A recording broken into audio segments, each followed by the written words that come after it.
നേരിൻ്റെ വഴിയിലേക്ക് എല്ലാവർക്കും സ്വാഗതം. യേശുക്രിസ്തുവിനെ സ്നേഹിക്കുക എന്നത് ജീവിതത്തിലെ പരമപ്രധാനമായ ഒരു കാര്യമാണ്. അതാണ് ഏറ്റവും വലിയ അനുഗ്രഹം. പക്ഷെ കർത്താവിനെ സ്നേഹിക്കുക എന്ന് പറയുമ്പോൾ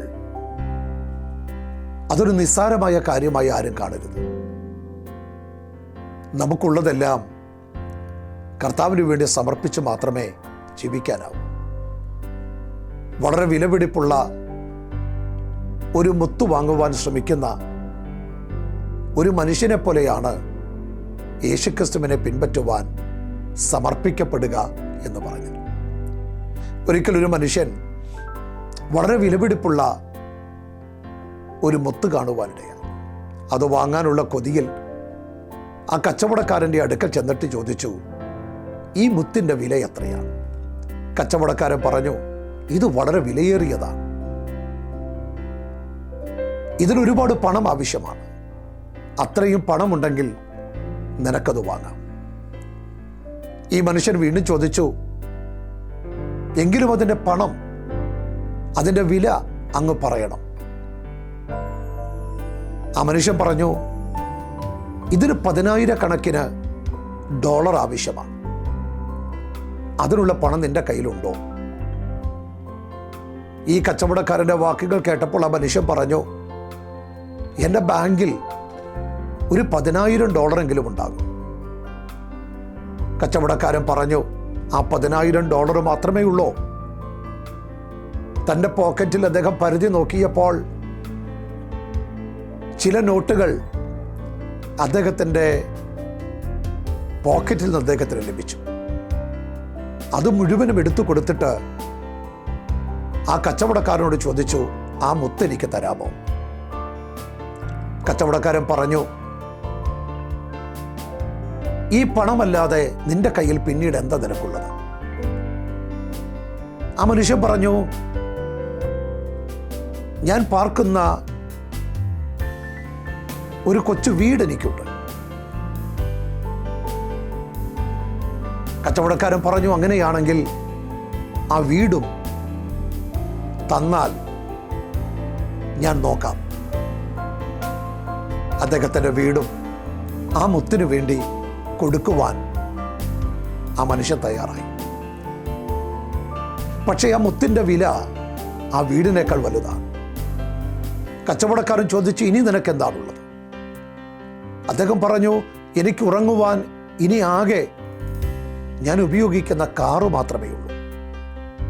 കച്ചവടക്കാരൻ ചോദിച്ചു, നിനക്ക് കാറുണ്ടോ? അദ്ദേഹം പറഞ്ഞു, അതെ, 2 കാറുകൾ എൻ്റെ വീട്ടിലുണ്ട്. എങ്കിൽ ആ കാറുകൾ കൂടി തരൂ. കച്ചവടക്കാരൻ്റെ ആവശ്യപ്രകാരം ആ കാറുകളും ആ മനുഷ്യൻ ഈ മുത്തിനു വേണ്ടി കൊടുത്തു. എന്നിട്ടും മതിവരാതെ കച്ചവടക്കാരൻ ചോദിച്ചു, ഇനി നിന്റെ കയ്യിൽ എന്താണുള്ളത്? അദ്ദേഹം പറഞ്ഞു, ഇനി എനിക്ക് എൻ്റെ ഭാര്യയും എൻ്റെ മക്കളുമൊക്കെയാണ് സ്വന്തമെന്ന് പറയാനുള്ളത്. ഓ, നിനക്ക് ഭാര്യയും മക്കളുമുണ്ടോ? എങ്കിൽ അവരെ കൂടെ തന്നേക്കൂ. എങ്കിൽ മാത്രമേ ഈ മുത്തിൻ്റെ വിലയായി തീരുകയുള്ളൂ. ആ കച്ചവടക്കാരൻ്റെ വാക്ക് കേട്ട് തൻ്റെ ഭാര്യയും തൻ്റെ മക്കളും ഒക്കെ ആ മുത്തിനു വേണ്ടി കൊടുക്കുവാൻ ഈ മനുഷ്യൻ തയ്യാറായി. ഏറ്റവും ഒടുവിൽ കച്ചവടക്കാരൻ ചോദിച്ചു, ഇനി നിന്റെ കയ്യിൽ എന്തെങ്കിലുമുണ്ടോ? അദ്ദേഹം പറഞ്ഞു, എൻ്റെ പണം മുഴുവൻ നിനക്ക് തന്നു, എൻ്റെ വീട് നിനക്ക് തന്നു, എൻ്റെ കാറുകൾ തന്നു, എൻ്റെ ഭാര്യയെയും മക്കളെയും നിനക്ക് തന്നു. ഇനി എൻ്റെ കയ്യിൽ സ്വന്തമെന്ന് പറയാൻ വേറൊന്നുമില്ല. ഇനി എനിക്ക് ഞാൻ മാത്രമേ ഉള്ളൂ. കച്ചവടക്കാരൻ പറഞ്ഞു, ഈ മുത്തിനെ വില കൊടുത്തു വാങ്ങണമെന്ന് ആഗ്രഹിച്ചാൽ നീ നിന്നെ തന്നെ വിൽക്കാൻ തയ്യാറാകണം. നീ നിന്നെ തന്നെ വിറ്റെങ്കിൽ മാത്രമേ ഈ മുത്തിൻ്റെ വിലയാകൂ. ആ കച്ചവടക്കാരൻ്റെ വാക്കുകൾ കേട്ടിട്ട് അദ്ദേഹം പറഞ്ഞു, ഇതിനേക്കാളെല്ലാം ആ മുത്ത് വിലയേറിയതാണെങ്കിൽ എനിക്കത് വേണം.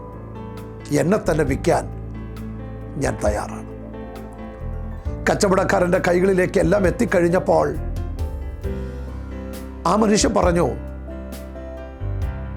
നിനക്കുള്ളതെല്ലാം നീ തന്നെങ്കിൽ ഇപ്പോൾ ഈ മുത്ത് നിനക്ക് സ്വന്തമാക്കാം.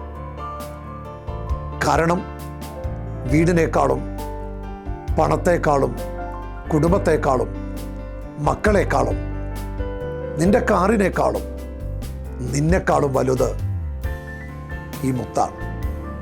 സത്യത്തിൽ എല്ലാറ്റിനേക്കാളും വലുതാണ് യേശുക്രിസ്തു എന്ന് തിരിച്ചറിയുമ്പോൾ ബാക്കിയെല്ലാം നിസ്സാരമായി കാണാൻ നമുക്ക് സാധിക്കും.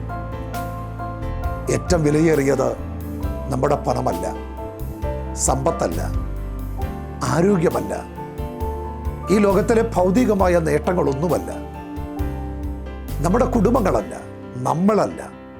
എല്ലാറ്റിനേക്കാളും വലുത് യേശുക്രിസ്തുവാണ്.